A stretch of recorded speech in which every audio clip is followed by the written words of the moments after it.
Oh, hello there. Hi. So, I have a guest today. This is Planty, and Planty and I are gonna be best friends. Say hi, Planty. That's a good point. We got some news on some friends of yours. You want to introduce them to them? Yeah? Okay. Fist bump. Boo!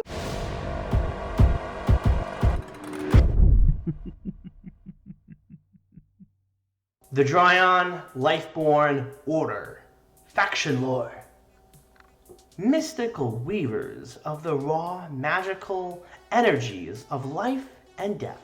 The Dryan Lifebourne Order has dwelt in the dark forests of planet Ouroboros for countless ages, attuning their powers with the spirits of nature and their ethnic beasts that also call these ancient and forbidden places of wild home. Masters of the arcane, these spell-weaving magi learn to harness the very life force contained in the anima of living creatures, even using the fallen and deceased to increase their strength of their spell casting or calling upon the powers of the earthly elements to create destructive manifestations of raw carnage. Though few in number, the Order's magi make up for this by enlisting the aid of the world's many creatures and beasts, bolstering the ranks of their armies with the unbridled fury of their animal kin and unleashing the very definition of feral upon their enemies. Here we are. Welcome, the Dryan Lifebourne Order. I don't know if it was particularly the best idea to make friends with a tree after reading that, because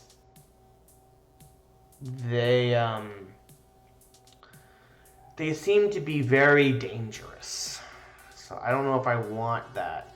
So let's take a closer look at these magic-wielding forest creatures that I presume change the wildlife into more dangerous monsters. Oh my god!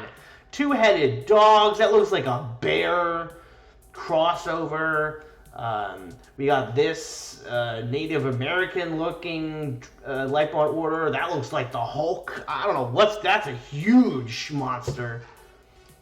We got a deer looking character. We got the Cloverfield monster over here. What is that? I mean, maybe it's more like an elk, but you know, it looks like the Cloverfield monster. We got more deer looking characters. You know, what is going on with the owl? I like that owl picture though. I really like it. It's really cool. I like it. I mean, I love the headdresses. I think that's the most impressive part about these characters are the headdresses. They're just so gorgeous and beautiful. You know, and some of these masks are a little janky, but you know, I mean, I don't know if that's the final model or not, but that's cool. I like that. That's super dope. Okay, imagine story lore. Come here, story lore. Come here. Okay, come in close. Imagine where the Morrow took control of dogs to make the Morrow hounds, and the Dryons found the hounds and turned them into these. Like, I doubt that, but like, imagine that scenario where the Morrow took a dog, made it a bigger, badder dog, and then the Dryans saw the bigger, badder dog and made it even a worse dog. Day 15. That sound of footfalls in the distance is heading right for us. The Scion of the Wild bows not before the belligerent city dwellers, instead lashing out with the primal anger of the many snarling beasts that fight beside him in combat. He has become one with the pack, understanding the instincts of nature's raw power better than any of the Dryan Magi in the Order. With a powerful magical staff forged by the mighty Volorak of Hucland, and the Scion of the Wild bends the beasts of Ouroboros to his will, and drives forth a raging stampede of claws, horns, and fangs to battle against his adversaries. This guy's floating off the ground. If that isn't a sign that someone is powerful, I don't know what is. If you're floating above the ground because you think walking is lazy, you're powerful. So powerful. And this guy, and look, we found some concept art of him from day one of that week. So, but this design is incredible. Incredible. I love this. I love his staff. I love that he has got 2 snake-looking things on his arms. If he's not a Beastmaster, I don't know what is. I love this like rooted-looking armor that they have. So cool. I love this rooted armor. Skulls. He looks like a magic predator. Like you take a predator and he's all got a bunch of tech on him. He is just the earthly, nature-looking predator of his own habitat with magic and just, you know, mystical powers. Maybe it goes back and forth. Maybe they have bonding between each other. You know, a lot like the Dawn Raiders, where they can kind of not bond, but they have powers that within, you know, if they have this character with this character, they get this bonus and they get this bonus. Where whatever base he takes, he could take control of, and if he controls that character, then that character will do something that will help him. And it goes both ways. But this is incredible. And let's just go back to that real quick. Because there's some drops of particular words. Because with my lore research, I can't highlight it. But this word here, Heartland, on the map of Valhalla. This is Valhalla. This is the land of Valhalla. And I know it's particularly not probably the entire map, but this is the map that we have, and Hawkland is from OG.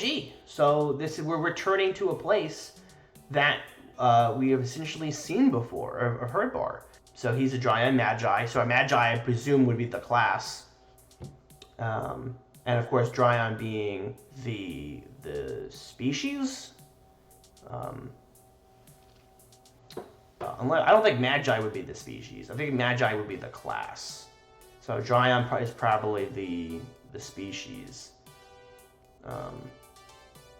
But yeah, this guy is the beast. He is a Beastmaster. I love this. I love it. Oh wait, that was the other thing. With a powerful magical staff forged by the mighty Volorak of Hucland. So Volorak here might be their Valkyrie. Volorak. We've never heard that name before. But who's mighty enough to forge a powerful magical staff? I presume it would be a Valkyrie. So I think we just got name dropped a Valkyrie. Hey! I think that's pretty good. I'm pretty good to assume that, yeah. You're only as good as the matter-altering, teleporting, ravenous, lightning-fast, intergalactic space puppy that you bring with you into battle. One essential key to the Dryan Lifebourne Order's tactical prowess is the Magi's usage of etheric familiars to augment their already mystical powers. Each Dryan Magi carefully selects their animal companions based upon the parameters of the coming battle. Some etheric familiars can make it almost impossible to utilize range attacks against the Dryan from afar. Some can move effortlessly through impending opponents, quickly flanking their enemies, and the others still can project auras of immersed magical protection to guard nearby allies from falling to the most grievous mortal blows. Okay, there was a lot to unpack there, and we'll go back to it for a second, but look at these characters. I mean, there isn't just one character here. There is many characters here.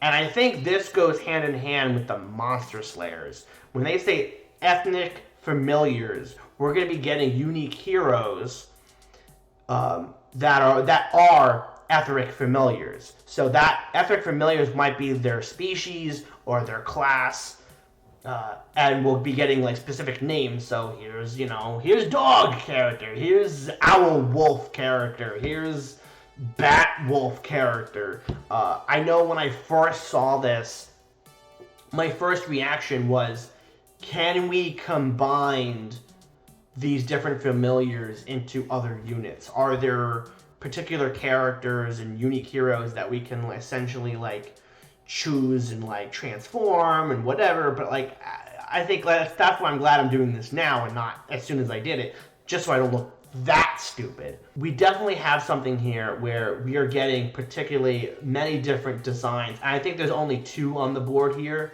There's only 2. So, for example, this owl is a combination or the transformation version of what we have down here. So they took an owl, pumped it with a bunch of magic, and that's what we have. So I love that. Incredibly creepy with the toes, though. Those toes are very creepy. They're a bit longer than I can imagine. But I do think owls do have long. I gotta look this up. Yeah.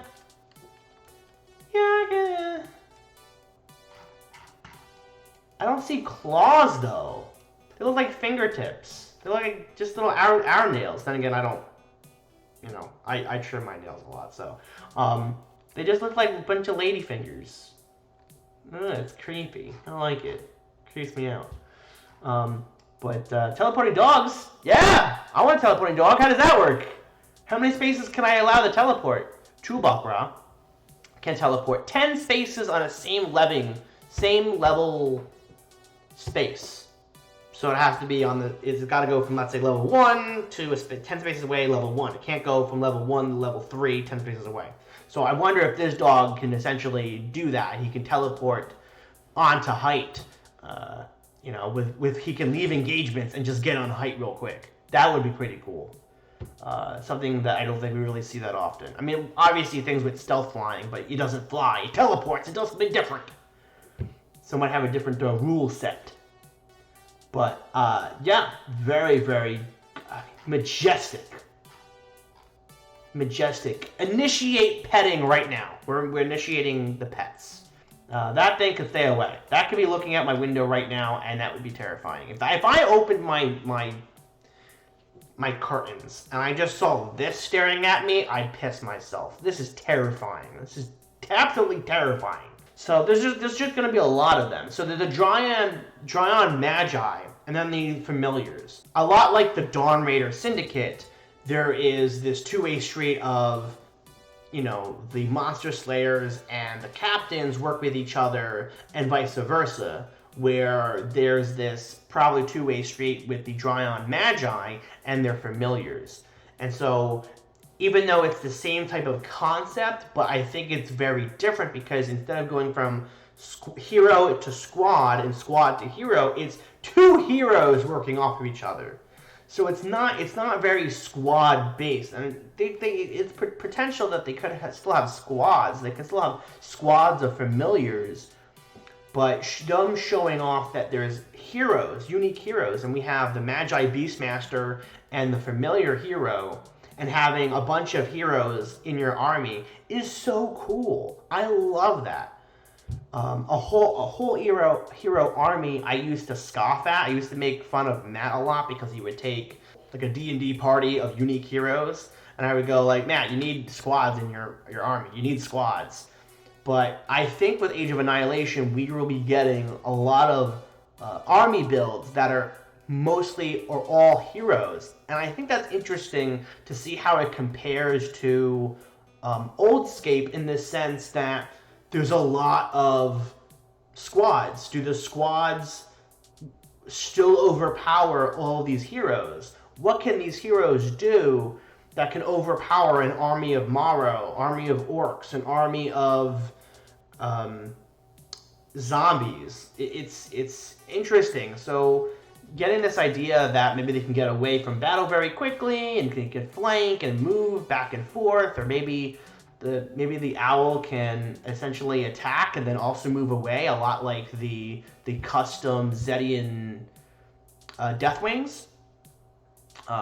So it's possible, because even I know it's a little bit overpowered, but Silver Surfer is the Marvel character, is an official character within HeroScape. He can essentially move, attack, and then move.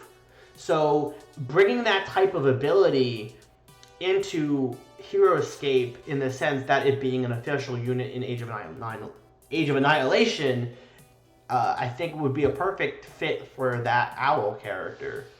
Impossible to utilize range attacks against the Dryan. And they do say something about auras.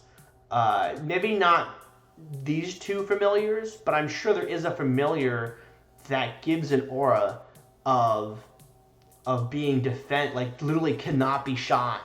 Like if you're like adjacent or maybe 2 spaces away from this familiar, you just don't get shot at all.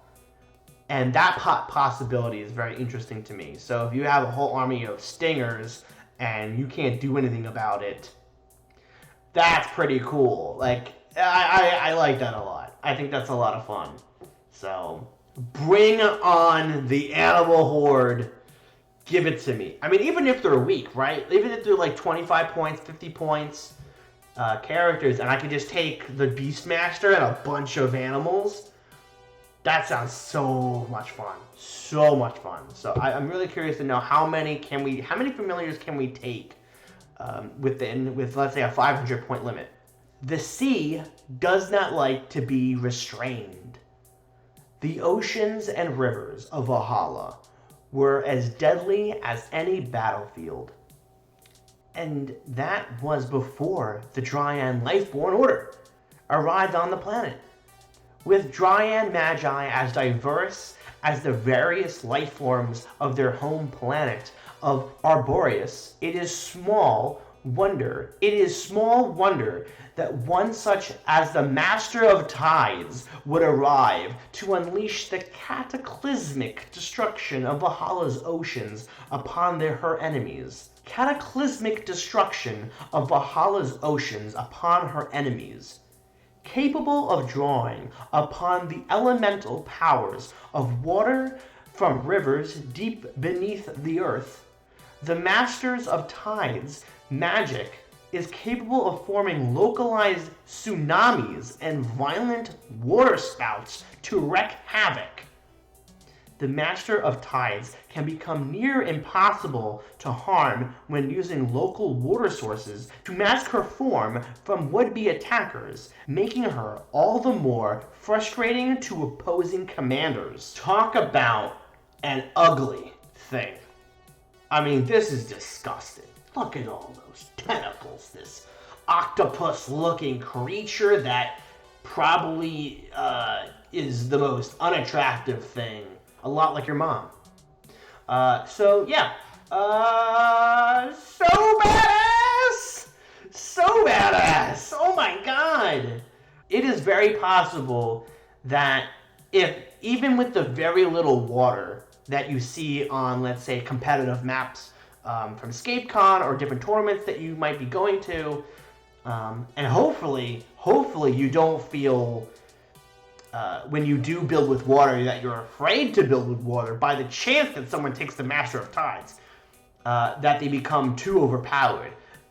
I will say this is a great addition to the game because it is so cool to see a water character that can use water, not just to get an easy access to move from, because most times that's what we've seen, like with Slither. water can really just be more of a thing of like, oh, I can fast travel through water because I can swim. And that's cool, but it isn't really effective when it comes to a competitive map. But if we put water on the maps and we can be next to it and we can defend ourselves with it or attack people through water. I mean, imagine this scenario. Imagine this scenario where the Master of Tides is essentially standing here, and let's say 5 spaces away is a water source. Just one water source. But there are 3 characters right adjacent to that water source. Well, as the Master of Tides, you can just smack them all with a big old wave, and they all either die because they're squads, or they're a couple of heroes and they get some wounds. That would be so awesome! I love that idea. I love the thought process that water can be harmful now to opposing enemies. I think that's great. Chef's kiss. Love it. Love this. Go click this video right now.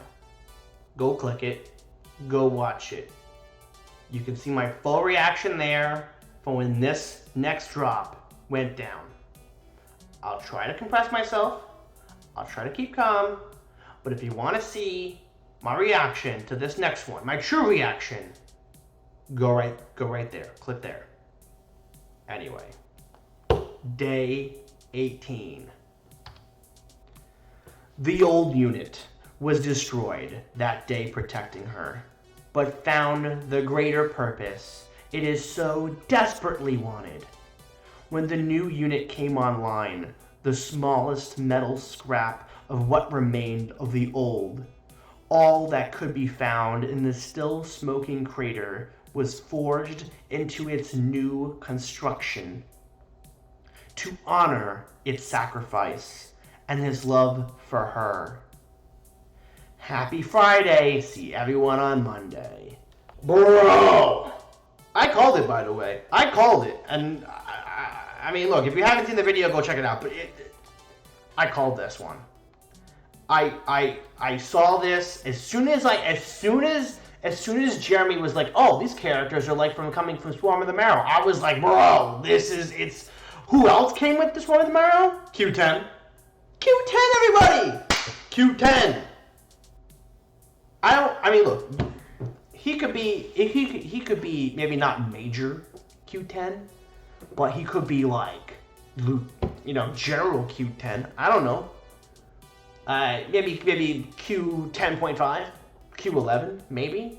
But the fact of the matter is that we finally got to see what a Vidar Soulborg Hero looks like. A true, honorable Soulborg Hero.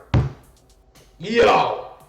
His rocket, he doesn't have machine pistol anymore. There is no pistols on this thing. There are rockets, there is hammers, there's rockets, there's a hammer, and there's rockets. Okay, rockets all over the place. Wrist rockets, Gatling, the Gatling gun would be pretty cool. But then again, we'd be like, oh, that's just Q9. But, it's not. I don't think we're going to make that mistake again, okay, guys? We're not going to make a Q9 mistake, okay? We're not going to make that mistake, right? I love this symbol. I love that this symbol is on him. Just bright right on his chest. I follow Vidar. I love that. It's so much fun to be able to look at these characters and look at these models and just, look at an in-depth look of the sketches and see like the evolution of how badass the back of his thighs are. Looks like War Machine. Reminds me of War Machine. Look at that. Look at those thighs, baby. Look at those glutes. Ugh, I love that. It's so cool. It's so cool. And I know in my first initial reaction video, I had talked about Raylan being her love. I didn't know the story of the lore, so I believe they said it was Shuri. He fell in love with Shuri, which makes a lot of sense because she was within the Swarm of the Marrow. Box set, master set, and we already previously saw her. So we know that she's still alive. We know he had sacrificed himself for her, and they rebuilt him. What a love story. I was not expecting us getting a love story in HeroScape, but here we are, and it's fantastic. Let's head over to the Cap Corner.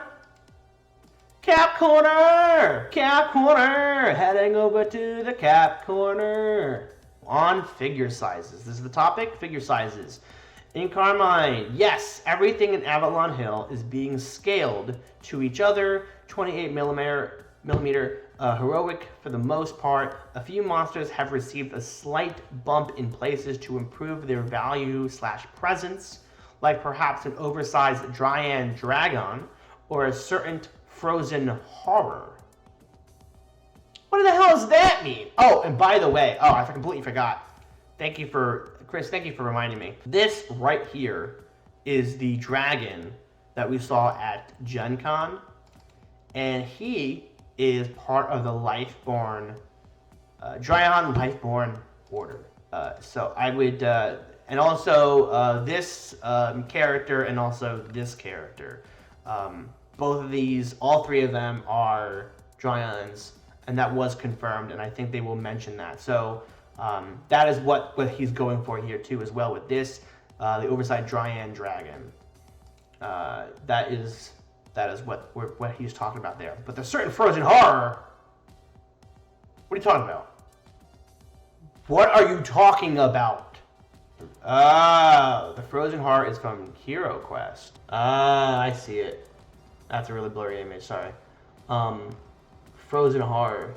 But he doesn't look particularly big opposed to the characters here. Dadscaper was able to elaborate a tiny bit on what to expect from the Dryan Lifebourne Order faction. The Dryan are mine, so he created the Dryans. The pirates, as I have already explained, have a pretty complex synergy web intended to work bottom up and top down. We will see that the Dryan also have some internal synergy, but not nearly as much. It is built to be a nature magic faction with some nice nature and some nasty stuff. The backbone of the Dryan faction is the set of wizards, who are the masters of magic in their own realm. We speculated before about their synergies. Like I said, it's probably not as much. Probably it's more like a one-way street. It's probably more of the Magi themselves bonding with the familiars. Or maybe it's vice versa. Familiars bond with the Magi. But I presume more of the bonding... It's more like instead of taking a turn with this Magi, take a turn with your familiar type of bonding. It's probably like that. So you have to kind of manage your order markers in a way where you get to move your Magi and then move your familiar and then do vice versa. When you save the image of each of the pictures from the Discord, this is from the Discord. I don't know if it'll work on HeroScapers. But if you download the images on Discord, the save files give a little hint or have a certain particular type of phrasing to things. So if you download the Shuri image from last week, it says, no, this is not Shuri. Kind of confirming that it is Shuri. So I think that's quite humorous. So wow, that's a lot. Chris says the informal discourse of the community is all good food for thought, and results in healthy conversation back in the studio. General consensus and a large majority standing behind a unified opinion have a direct effect on the overall strategy of our brands. We do listen to the fan community and opinions/feedbacks of players.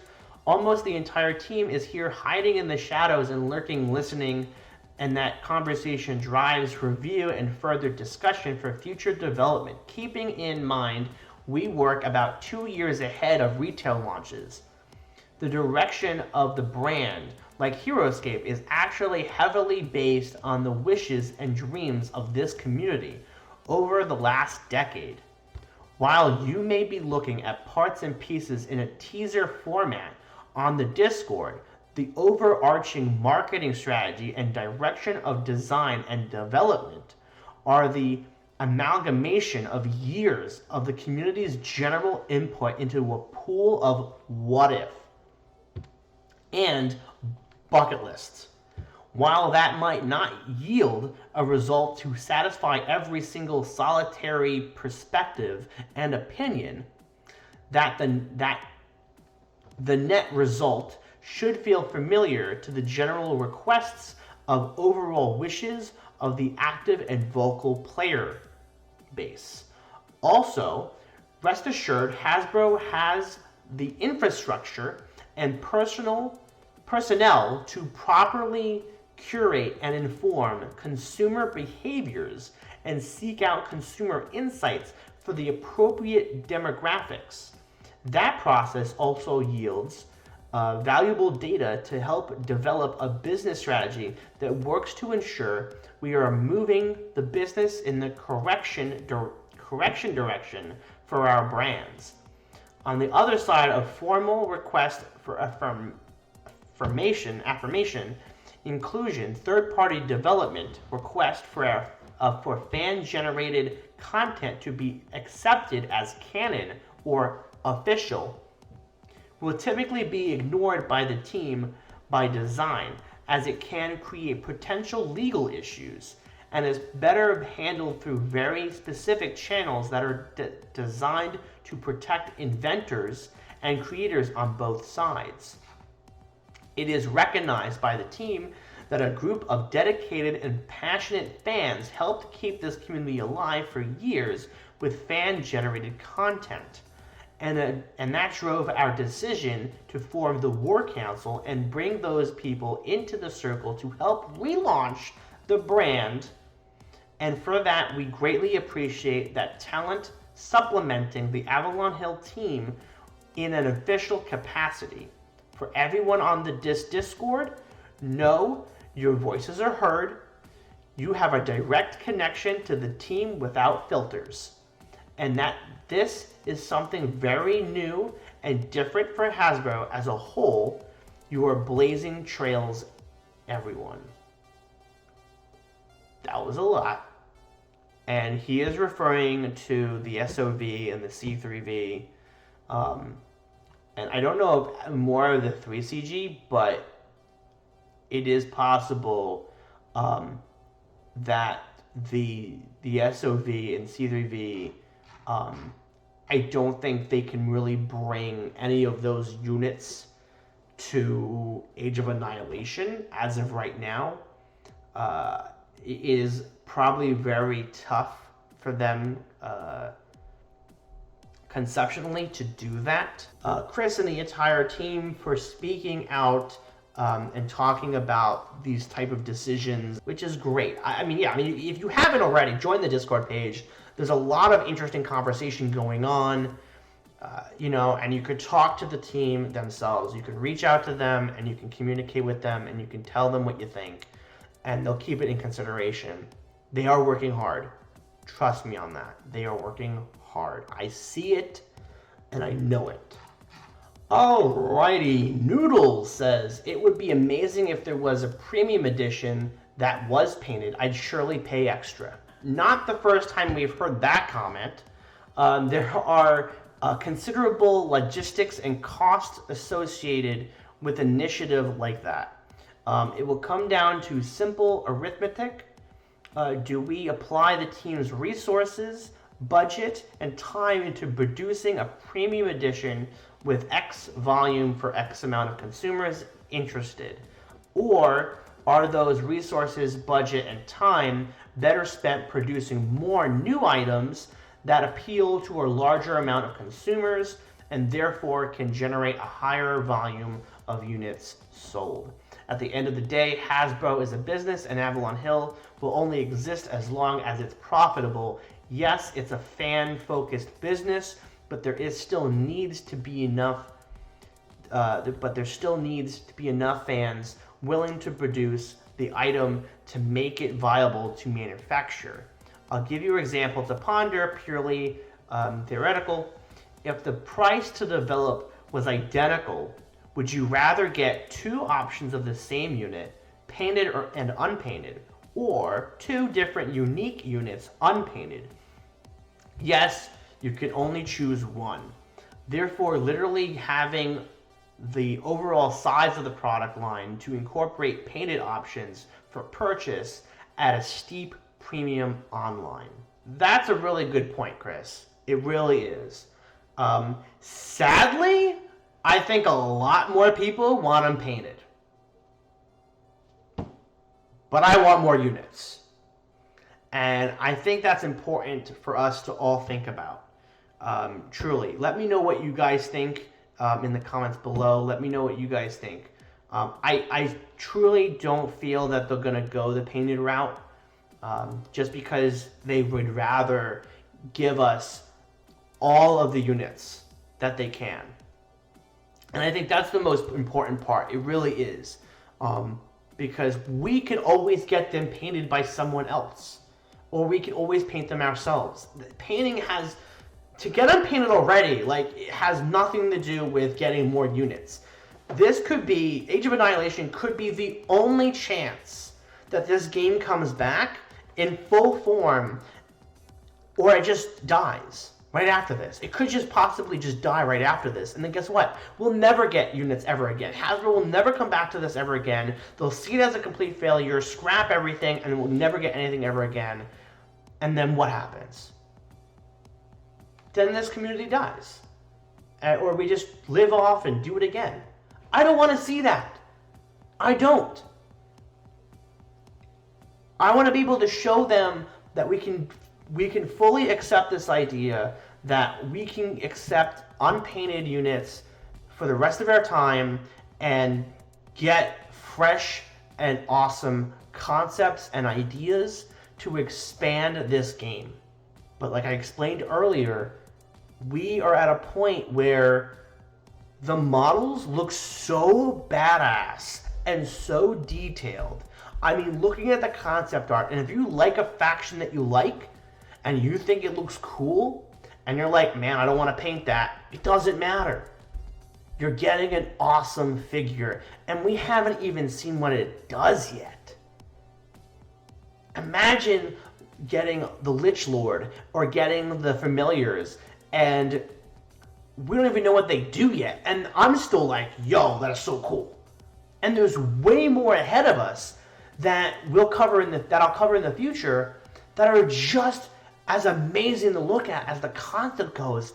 And I just can't wait to hold the model in my hand. I can't wait to hold the model in my hand. So keep that in mind, guys. All right, keep that in mind. Akuma says, I will confess that I'm somewhat less interested in these factions. That I could be mainly because I'm wondering where the generals' armies are. At the risk of seeming rude, as excited as I am to see HeroScape is back, I'm mainly excited because it's HeroScape. I'm not really interested in everything being replaced by another Morass or Warhammer or Warmer Hordes-esque factions unrelated to what was kind of one of the core concepts of this setting, i.e. the armies of assorted monsters men and machines from across space and time here to fight. The battle of all time under warring Valkyrie generals and the other than a random Morrow and a bit of art of a Primadon, there's been rather little in that regard. It's just a touch concerning, I guess, and I'm wondering if it's a concern shared by anyone else or if maybe I've missed something content somewhere, and I suppose. Chris says, maybe join at Tales of Valhalla official this week and discuss the lore discussion week 2. Consider those left behind. The legends, that is, I mean, can we just get a Chris Nadow name dropping Tales of Valhalla? What a gentleman. What a gentleman. These legends and myths, glimpses of the divine in the skies on the eve of battle, winged creatures in the heavens looking down on the carnage of war, and flashes of light and the raw energy of the cosmos flickering across your sight as your greatest warriors are lost without a trace. Think of the campfire stories, the epic sagas of those who witnessed the acts of gods before their eyes. We call them angels. We proclaim them demons. We give the forms of the clouds names like Zeus, Odin, Shiva, Horus, Quetzalcoatl. I think he made that up. I don't know what that is. But they are not of this world. They are something else. No less powerful, but from another place, another time. When the flash of lightning was faded, we sing songs of faraway realms, of eternal war, where our sisters and brothers raised swords for causes greater than our own. We speak of Valhalla. We call it Ragnarok. Why would we abandon the magic of our brand? This is not a reboot, but a new dawn. One displaying a sunrise of ominous crimson red and blackened skies of portent. Mostly, I think, when you're talking about it being more of a Warhammer and we're getting different factions, a lot of the factions in Warhammer, and I'll talk to Glenn about this because he's my Warhammer expert, you know, like, you can't really mix orcs and death knights and all this other stuff, and the space marines. You can't really mix their armies together. It's weird. Their synergies aren't really there. So I guess if you can have a Dryan and a pirate and an ironclad in one army, I'm hoping that still could be true. So a lot like one of my favorite armies that I saw at ScapeCon was using Roman legionnaires and having Negok-Sa and having Meeberg-Sa as their commanders because they're warlords. Even though Marcus is a warlord, so is Negok-Sa. So Negok-Sa is an army with legionnaires. I think that's wild and fun and super cool. That's HeroScape to me. And so with that concern, I understand it. But when it comes to lore, they're focusing on the story right now. With all the concept art, they're trying to get us into the idea of following a story. They haven't really shown us too much about character cards, stats. You know, they talk about synergies, but we really haven't seen how they work together. I'd probably give us some time to really involve that type of stuff. You know, army compositions and how they're going to work with each other. So I kind of cross my fingers so we can see those type of synergies in army compositions. I really do. So it's still a concern for mine. Akuma, really, if that's what you're talking about, I share that concern because I don't want Warhammer either. I don't want to be like I mean, sure, don't get me wrong. I love Morrow and I love using full Morrow armies, and that's a whole faction right there. Like that's, you know, I took Morrow to ScapeCon and that's all I took, and it was a lot of fun doing that. But once again, I also really like having a Soulborg and a Morrow and a Knight of Weston and a werewolf on the same team. That's HeroScape. That's fun too. So I kind of want to see how they do that with Age of Annihilation, and we're waiting, and I'll patiently wait to see what kind of compositions will come with the future. JC Jacostar says, in Carmen, are we gonna have to put these minis together? He says no sprues. To give a more detailed answer, there may be some instances like the Dryan Dragon that may require it get shipped as two pieces and require you to connect the wings to the body, but that is about it. Again, accessibility is an important aspect of Avalon Hill, and we don't want both gamers and hobbyists to see an opportunity and value in our games. Answer and solved. So a lot like the dragons that we've seen before, the wings come off. It's not a big deal. Aren says, in Carmen, any information you can give on general unit point costs for the new Age of Annihilation figures? I know compatibility with old sets has been confirmed as a focused area. Are these new units armies still somewhat geared towards fitting into a more traditional 500 point army tourney army? No information yet, but I'm sure the HeroScape War Council has things will in hand. See, like stuff like that to me is really important. Like, even though he has no information, he still wants to say, he's communicating. You know, it's not like, no, You know, he's giving a full sentence answer and giving you guys, you know, information that that we're getting the content, that we're getting the answers. We just don't have, we can't confirm they probably have an answer. They just don't have, let's say, the higher up confirmation to speak of that answer. I'm very curious to see how the official paint schemes are going to be for the Dawn Raiders. I feel like yellow and tan sandy color is going to be their primary, but that could all just be because that is the color of the concept art pages.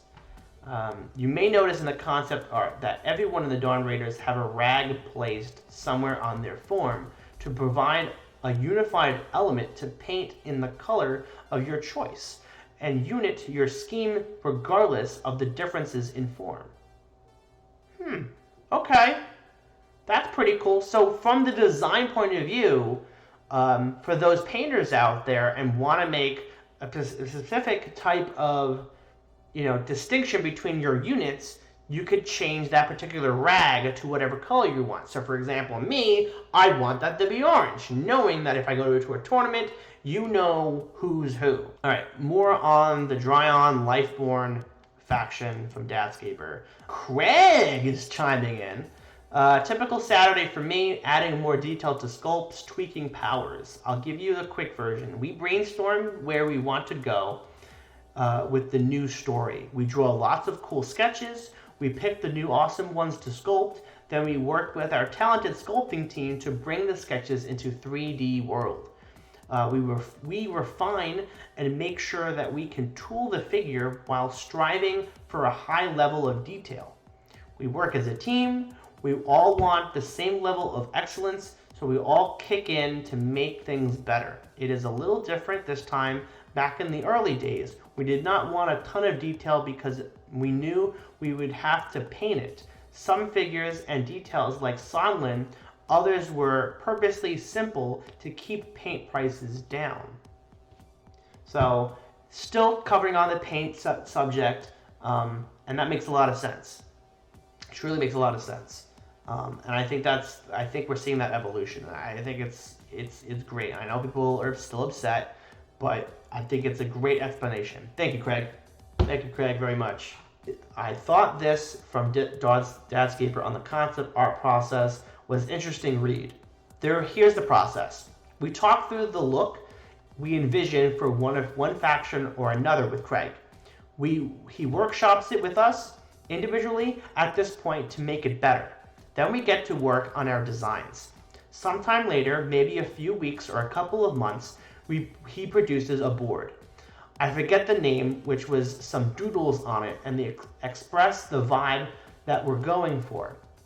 I suppose that at that point we could object, but these boards are also always so cool that doesn't happen. Then we work on our designs. When the designs are basically in their final form, Craig works with the sketch artist or artists to produce these sketches and the minis. I'm not sure what the order of operations is on the side of things. Sometimes when we tweak the design to match some feature of what artist has created, which is of course, not a problem. Working with existing sculpts is something that we have been doing in the C3V for 12 years. I have already said elsewhere that it has been an extraordinary thing to see the ideas from my brain go down onto paper, and then from paper to sketch, and then from sketch to mini. It has really been wonderful. And he says, thank you for your interest. One point of clarification, we've already put down some design ideas when the mood boards are created. We're working on designs throughout, so the boards are created with that in mind. Also, the sketches are based in our designs, sometimes with some variation or other, but normally they are prepared exactly for what we have created with the designs we put on paper. Very cool. That was an interesting, read. And so, yeah, I mean, it makes sense, right? You go from these mood boards that essentially creates a vibe for what the character or the faction that they're going for, and then you break it down step by step by step. until you get a final figure, and it's the model that you have in hand. So there you have it. Another really long video of all the news talked up to this point. We'll move on to week 5, which is incredibly exciting. Let's keep the hype train going. Woo, woo, woo, woo. And we have a lot more, coming towards you guys. Planty, you want to say, have any special words? Mm-hmm. Yeah. No, they shouldn't. Yup. No, absolutely. Yup. Nope. Close the video out. End it right now. Don't give an outro? I don't know about that. I really don't know. Anyway, thank you. Fist bump. Boo. Alright. To the end of that point, don't forget, comment in the description. Comment below. Links for everything will be in the description. Let me know what you guys think of the Dryan Lifebourne Order. Let me know what you guys think of all the information that I talked about here. I'm so excited. I hope you guys are too. Let's give them the time to work on this stuff, and tune in to the next video. Subscribe if you haven't already. Like the video because it helps the algorithm. And thank you so much. Don't forget, I am not crazy. I'm Joe Crazy. Peace.